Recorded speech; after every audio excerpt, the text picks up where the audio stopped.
Well, hello. Today we're going to pick up with section 7.3 in our text, and this is hypothesis testing for the mean when you have an unknown sigma, like you don't know the population standard deviation. Now this is probably a little more applicable to many things in real life, and what we're going to be using is a t-distribution. So a couple things. First of all, you're always going to identify your significance level, whether you want to test at the alpha 01 or alpha 05. Those are some very common ones. They can be something else too, but alpha 05, alpha 01, maybe even alpha 0.10, those are very common ones. Identify the degrees of freedom. Remember, degrees of freedom are always one less than your sample size. Now you can use table 5 in your textbook, and then you'll use it with n-1 for your degrees of freedom. And I'll show you an example of that in a little bit. I think a lot of you don't really use your textbook, but it does make it fairly easy.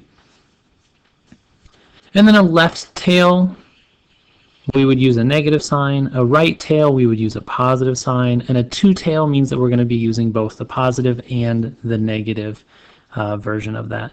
And of course, here's just what a picture of that might look like.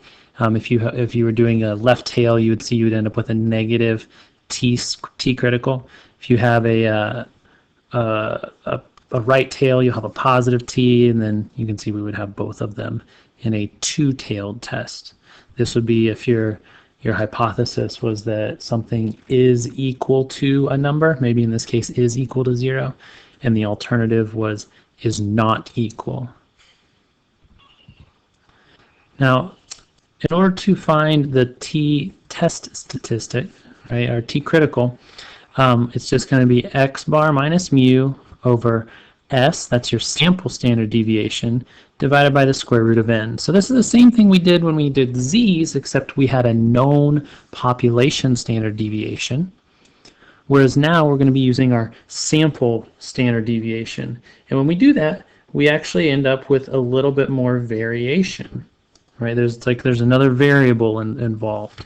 There's a little more spread whenever you don't know the population standard deviation. So that's why we use the t-distribution. In order to do that, first of all, we have to have a random sample, some kind of a random sample.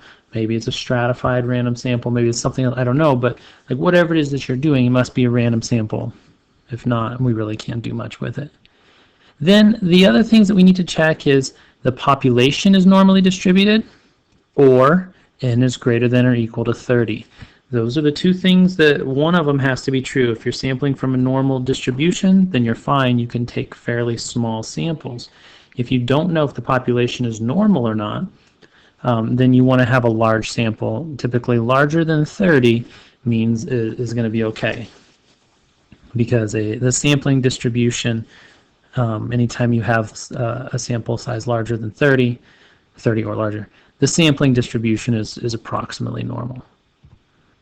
Okay, now, a couple reminders. On the TI-84, you actually have an inverse T. On the TI-83, you do not have one of those. So you can also use table 5 if you're not sure. So let's go ahead and I'll show you how to do all three of those. So first, let's find the critical values and the rejection regions for the type of t-test with a level significance alpha and sample size n. So our sample is size 35, and we want this at the alpha 01 level.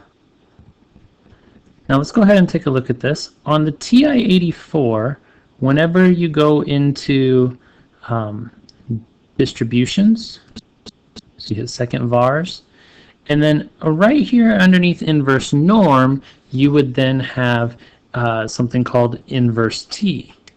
And so that's really what you could use for this one. Now I don't actually have a TI-84 emulator here, but I do have a Casio emulator, and it pretty much does the same thing. So on the TI-84, right here, you would hit your inverse norm, and then the next thing that it would ask you, so on the Casio, it would be here under distributions, T distributions, and we'll use inverse T. Okay, so the one on the TI-84 should look very similar to this, and we will just use an alpha or an area of 0.01. Now, if we have 35, our sample size is 35, then our degrees of freedom will be 34, and then you just hit execute. This gives us a t-value of 2.441. Okay. Now, because it's a left-tailed test, that's how we knew we were going to end up with a negative answer, and that's what we had on our calculator as well. Now, if you were going to do this same problem on a TI-83, maybe you don't have that real nice, that nicer version of the TI-84. There is a way to do it, but it's not in here. And this is something we have done in the past in some past classes. So, you know, if you already know how to do this, cool. But I think we can all use a little bit of review. So what we'll do is we'll go in here to Stat. We're going to arrow over to Tests. And then we're going to scroll down to T-interval. This is a way of kind of tricking the TI-83 into doing an inverse T. It doesn't do it on its own. Now, you can also program it. You can go on YouTube and look for programming T-inverse on a TI-83 and write your own code. But this will work just fine. So we'll go in here, make sure that you're over on stats, not data, and then we're going to set the x bar at 0. Then we're going to put the s of x. This is going to be the square root of 35. Our sample size is 35, so we're going to use that. That's the square root of n. And then n is also 35. And then here's kind of the weird part about this. But if we want an alpha 01, and remember what we're actually doing is a t interval, that's a confidence level. So if you think about what we're doing is this is going to get us the middle, when I have 0.98 here, that's going to get us the middle 98%. Right? It's going to look something like this, where here and here, and this is 0.98, and that makes this 0.01, and this 0.01 as well. And if we want an alpha 01, that's how we can trick our calculator into doing it. We're going to say, oh, if we want to find the left tail, let's find the middle 98% confidence interval. Okay, so let's bring that back up here. We'll go ahead and hit calculate, and you can see that this is going to give us two values. It's going to give us, okay, on the low end I have negative 2.441, and on the high end is positive 2.441. And that should make sense because we set our mean right at 0. Okay, so that's how you can do that on the TI-83. I'm not going to do this for all of them, I just wanted to show you on this one. Okay, so because we want the left tail, that's how we know our answer will be negative here for number 4. So that's our t-critical, and then of course since we want a left tail, our rejection region will be when t is less than negative 2.441. This is our rejection. Okay. We'll just call these criticals. Okay, next, let's go ahead and look at the next one. Next one, we want a right tail with an alpha 01 and n is equal to 31. Okay, so on my Casio, which is very much like the TI-84, let me bring this down. We can go back into inverse norm, and this time we're going to have the area be 0.01, but instead of a degrees of freedom of 34, we're going to have degrees of freedom 31. In other words, we have a smaller sample size. This time our sample size is actually only 32 instead of a sample size, I'm sorry, our degrees of freedom are going to be 30. My apologies. Our sample size is only 31 instead of 35. So with a smaller sample size, you're going to see that we're actually going to have a little bit larger spread. And we go through and have this execute. This gets us 2.457. Okay, now, on this one, because we want a right tail, it'll be positive 2.457. A right tail is going to be up in the positive area, and then therefore our rejection region will be anything greater than 2.457. You know what? We might as well do the the TI calculator as well, since I know some of you guys have it. We'll go ahead and take a look at that real quick. So once again, we're going to go into Stat, Tests, scroll down to a T interval. This is a way we can trick this into doing inverse T. You got a TI-84, you're good. You get a TI-83, you got to trick it. We're just going to make sure this is on stats. X bar is still 0. This time, our sample standard deviation is going to be square root of 31. There we go. Our sample size is 31. And then because we want an alpha 01, again, that's still going to be the middle 98%. So we're good with that. And then our TI is going to think about it for a little bit, and it's going to tell us negative 2.457 and positive 2.457. Right there and there, because we want the right tail, we'll select the right one. So this is how you can do this on the 83. Remember, the 84 just has an inverse T.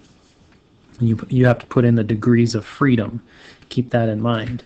Okay, so just as a quick reminder, on the TI-84, you're going to use inverse T, and it's going to want your area, and then it wants your degrees of freedom. Okay, that's what it wants. On the 83, we got to do it a little differently. Next, let's do a two-tailed test. This is an alpha of 0.10, and so this one we got to be a little bit tricky about it, or a little bit sneaky. So even on your TI-84, we can still do inverse T, but remember this returns an area, specifically the area to the left. And so if we want an alpha of 0.10 and it's two-tailed, then what that means is that our distribution is going to have a total of 10% in these two areas. The combined area is 10%, which makes this alpha 05 and this one 05, or that area 05 and that area 05. So if we're doing an inverse T on this, then what we'll do, let's go back to the other one, is we're actually going to use 0.05 for this. And then our degrees of freedom on this one is going to be 37. Okay, because we want to, if our sample size is 38, then we're going to have 37 degrees of freedom. This gets me 1.687. And I have to remember that because it's two-tailed, I've got to write both of these down. So I might say this is plus or minus 1.687. And then my rejection region will be T less than negative 1.687 and T greater than positive 1.687. Okay? And then whenever we go to do this on the TI, okay, so we'll go here to Stat, arrow over to Tests, down to T interval. Yes, still stats, still 0. Our standard deviation this time is going to be the square root of 38. And then our sample size is 38. And in this instance, because we want an alpha of 0.10, that means we want the middle 90%. Well, that's actually just the same as this. So we will use 0.90 because, again, we want the middle 90%. So with 5% on the low end, 5% on the high end, that makes the middle 90%. And then we'll tell the calculator to go ahead and calculate it, and it should give us a negative 1.67, positive 1.67. Okay. Now, I did tell you that there's a way of doing this without a calculator. It's using, this is called the student's T-table. Here's an example of one from our book. And they don't always have these numbers right in here in between, but in this case, ours does. Sometimes once you get down to about like 30, then it just goes 30, 40, 50, 60. You can see down here at 40, they just go 40, 45, 50, 60, 70, 90, 100. Okay, so they don't have every number. Then what you have to do is, if you're using a table, you'll use, for instance, if I had 57, I would have to go back down and use 50 because it's a more conservative number. It's a smaller number. It allows for a little bit more variation. It's what we would say is a more conservative estimate. So if I was going to use this, and it may be hard to see, but what I would look at is I would see that my n is 35 and my alpha is 0.1. And I'm going to come along here to my alpha. If you look up at the top, it says one tail. So I'm doing a left tail. So one tail alpha, and I just come over here. I see it says 0.01. And I'm going to go all the way down in this column until I get to 34. See, I'm not using 35. 35 is my sample size. This, on the left-hand number here, you can see is degrees of freedom. So I would use 34 degrees of freedom, and that gets me 2.441. Then I also have to make note of the fact that I'm looking at a left tail, and that's how I would get negative 2.441.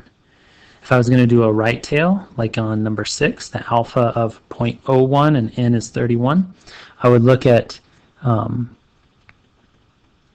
30 for degrees of freedom. You go over until you find alpha 0.1. You can see we get 2.457. That's what that looks like. And because it's a right tail, it would be the positive one. Now the two-tailed one is a little bit different. You can see this is a pretty nice chart because it shows you a lot of them don't even have this two-tailed, but you can see that all it is it's just doubled, right? So if you want a two-tailed at alpha 0.10, that's the same as a one-tail at alpha 0.5. Okay, and we talked about that earlier on our pictures. So we would go down to 37 because we have 38, so we go down to 37 on the two-tail, and that gets us 1.687. That's the same what we got on our calculator. Remember, this would be a plus and a minus. Okay, let's get to it.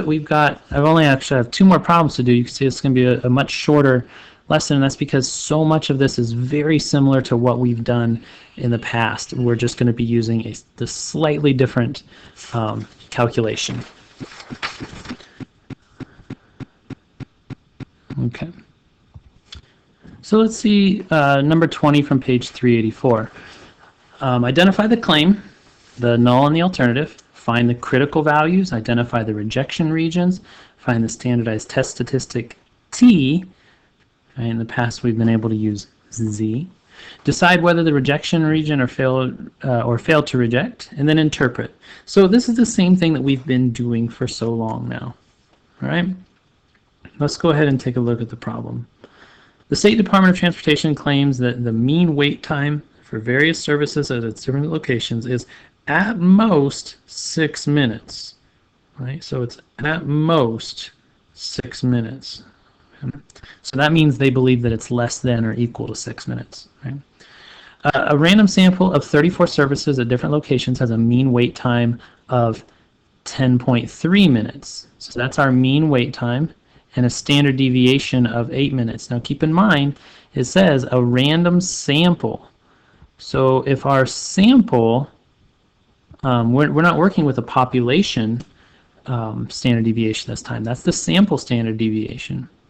Is there enough evidence to reject the claim at the alpha 0.1 level? Well, you know what? Let's first just consider. Let's think about this for a second. The mean wait time is 10.3, and their claim is 6. So right away we think that this has some potential. If we did a sample, if we took a sample and the mean wait time was only 4.2 minutes, then no, we definitely wouldn't have evidence to reject that, right? That's actually evidence to kind of support the claim. So let's just make sure this makes sense though, to start with. They claim it's no more than 6 minutes. We did some measurements, and our measurements said yes, more than 6 minutes. So that means let's move ahead. Let's go forward with our testing. All right, so our null hypothesis then is that the mean wait time is less than or equal to 6 minutes. Okay, that's their claim. The alternative is that the mean wait time is actually greater than or equal. Oops, it's just greater than 6. Let me come back and take care of that. There we go. So that's the alternative hypothesis, right? That's the first thing we had to do. Now, the next thing that we want to do then is to find, let's go back and look at it. Part B, find the critical values and identify the regions. Okay, so we want to find the critical values for this, right? And if we're doing that, we can do that on our calculator. We're just going to use our inverse t. So we'll have inverse t, and if we want the alpha O1, we can just use alpha O1. Okay, so let's go back to our calculator. We'll use area 0.01, and then we had a sample of 34 cars. So that means that our degrees of freedom is going to be 33. Okay, and that's the same thing that you would do on your TI-84. That gets me 2.444 would be our, let's see, 2.444, I guess I would round it to 5. Okay, so this is going to get me a T0 of 2.445, and specifically it's going to be a right-tailed, which means that if we end up getting a T that's greater than 2.445, then that means that's a number that's more extreme than is likely just by chance. So this right here would be the rejection region. If we get a T value, we get a T score that's higher than 2.445, then we will reject. Okay, so let's keep going here. The next was to find the T value, the T critical. Let's do this one by hand, then we'll come back and look and see how that looks on the calculator. So this will just be 10.3 minus 6. Remember, that's x bar minus mu. And then we have a standard deviation of 8. That's the sample standard deviation divided by the square root of 34. Okay, make sure you put that in parentheses. When you work that all through, that ends up getting us 3.134. So notice that this 3.134 is larger, right? So 3.134 is larger than 2.445, which we are going to reject the null at this point. Okay, so we end up rejecting the null, and then what we'll say then is there is enough evidence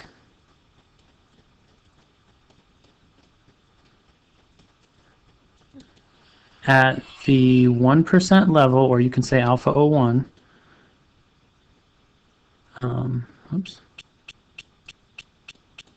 level of significance.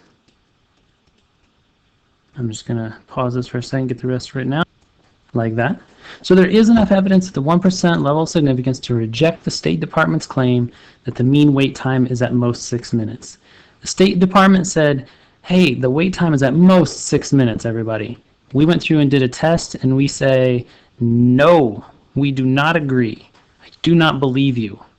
Okay. Now, I told you there's ways to do this on the calculator, so let's go ahead and take a look at one of those here. So just like we did before, whenever we would do the z interval, we're going to go into stat, arrow over to tests. I'm sorry, I said z interval. I meant z test that we did on 7.2. We're going to do t-test this time. So go down to t-test. We're going to make sure it's on stats. You can see this was some stuff I did the other day. And we're just going to put our numbers in. Right now, our null is 6, and then the x bar is 10.3. The standard deviation that we were given was 8, and our sample size is 34. Then the alternative is that it is greater than. You can see we have a greater than symbol right there. So we'll go ahead and, oops, forgot about that. We'll go down here to calculate, and notice that we have a very tiny p-value, right? 0.001. This p-value is less than alpha. Now, we did this in a slightly different way. Here, we use the rejection region based on our t-criticals and our t-naught, right? Our t-value and our t-naught. And then over here, we did it using p-values, right? We found the probability of this happening, right? The likelihood of us getting a sample of size 34 where the average time is 10.3 minutes when the true mean is only 6, the likelihood of that happening is 0.001. That's what it is, like 1 in 1,000. If we were to do this sample 1,000 times, one time of size 34, one time we might get a mean that's that extreme. Okay, let's look at one more. This one's just a little bit different. It's very similar, but a little different. So identify the claim, state the null and alternative. Yep, that's the same. Use technology to find p-value. Okay, well that's a little different than before, because before we had to find the critical values. Decide whether to reject or fail the null hypothesis and interpret the decision. So the dean of the university estimates the mean number of classroom hours per week is 11. As a member of the student council, you want to test this claim. So a random sample of the number of classroom hours for 8 full-time faculty for 1 week is shown in the table at the left. Wait, what table at the left? Oh, that table at the left.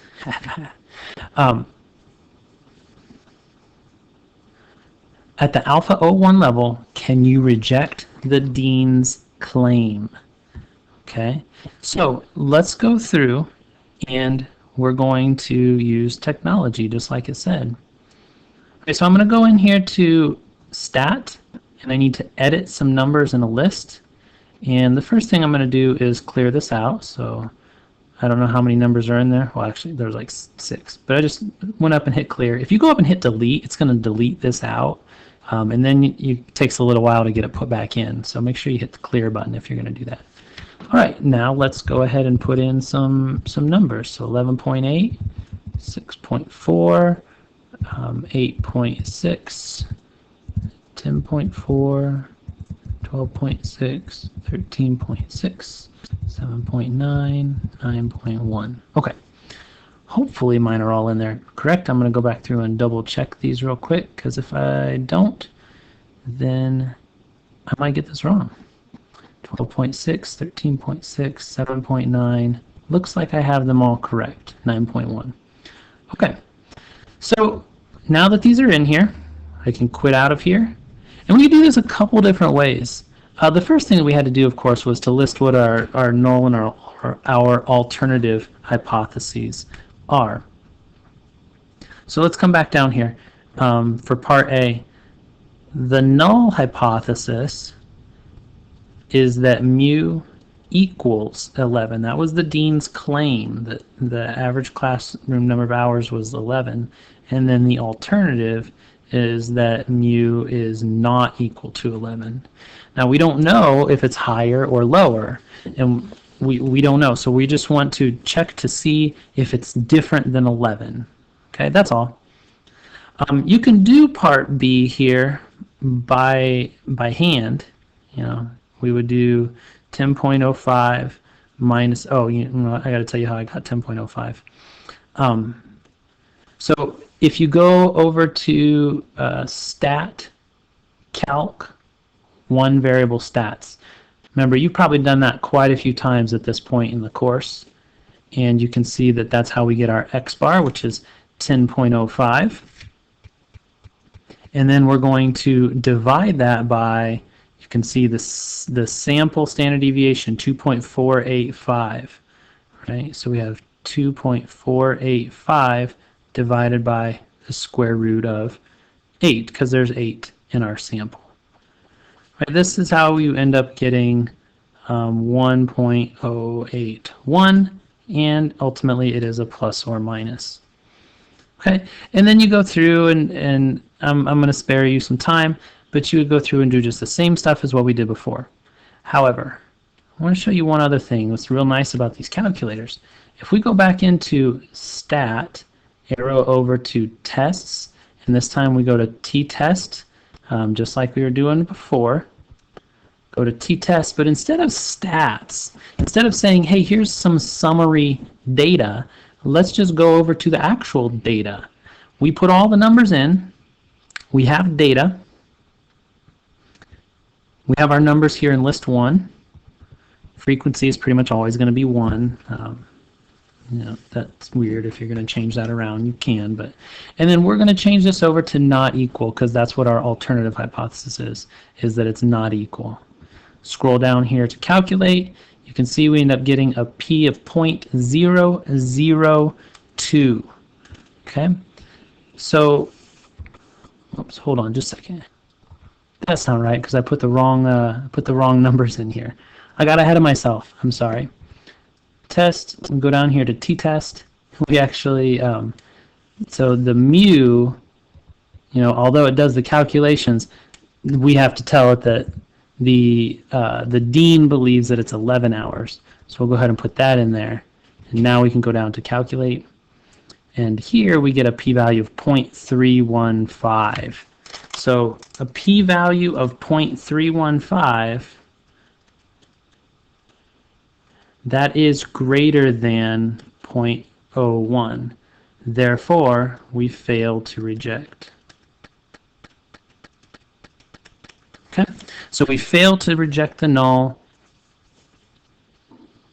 and then we would say there is not enough evidence at the 1% level of significance to reject the dean's claim. Oh, that's what I get for typing a little too fast. The dean's claim that the mean number of classroom hours per week for full-time faculty is 11.0. It doesn't prove that the dean is right. It just says, hey, we can't say that the dean's wrong. So, you know, for now, I guess we'll just go with that. But we didn't say like, oh yes, the dean is definitely right.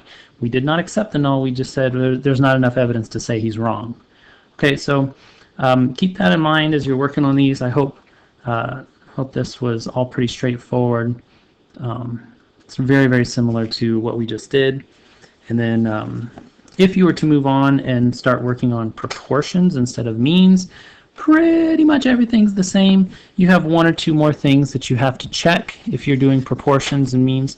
It's the same stuff that we've always done before, and that is that your NP and NQ, or in other words, N times 1 minus P, that those both have to be greater than or equal to 5. Other than that, everything's pretty much the same. So good luck with this. I hope it was helpful to you.